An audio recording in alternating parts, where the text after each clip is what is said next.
सुरुवातीलाच मी राज्याचे मुख्यमंत्री आदरणीय देवेंद्र फडणवीस साहेब, उपमुख्यमंत्री आदरणीय एकनाथ शिंदे साहेब, आमच्या राष्ट्रीय अध्यक्षा, राज्याच्या उपमुख्यमंत्री आदरणीय सुनेत्रा काकी पवार, भारतीय जनता पक्षाचे सन्माननीय प्रदेश अध्यक्ष रवींद्र चव्हाण साहेब असतील, शिवसेनेचे सन्माननीय उदय सामंत साहेब असतील, भरतशेठ गोगावले असतील, सर्व शिवसेनेचे आमदार महोदय असतील, भारतीय जनता पक्षाचे असतील, राष्ट्रवादी काँग्रेस पक्षाचे आमचे सर्व सन्मान्य पदाधिकारी, आदरणीय आमचे आमदार शेखर काका, सगळ्यांचेच मी या निमित्ताने खूप आभार मानेन। महायुतीच्या प्रत्येक कार्यकर्ता आणि नेत्याचे आभार मानेन। खरं तर हे यश आज जे बिनविरोध आदरणीय अनिकेत भाईंना मिळालेलं आहे।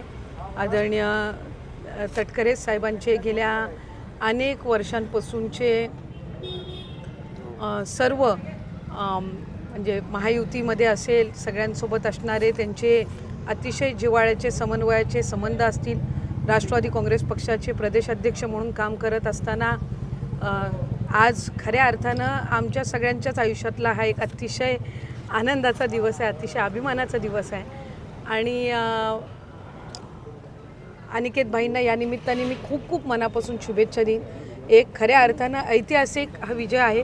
बिनविरोध आत्तापर्यंत कदाचित कोणाची विधान परिषद ह्याआधी झाली असेल असं मला वाटत नाही, पण अतिशय नम्रपणाने आम्ही हा जो मिळालेला आमचा विजय आहे तो स्वीकारत असताना या कोकण स्थानिक स्वराज्य संस्थेच्या माध्यमातून जी काही संधी अनिकेत भाईंना मिळालेली आहे, मला खात्री आहे की कोकणाच्या विकास कामांमध्ये अधिकाधिक ते विधिमंडळामध्ये, त्याचबरोबर एक आमदार म्हणून जे जे व्यासपीठ असेल तिथे अधिक चांगल्या पद्धतीनं प्रभावीपणाने ते कोकणातले प्रश्न मांडतील आणि सोडवण्याचा प्रयत्न करतील।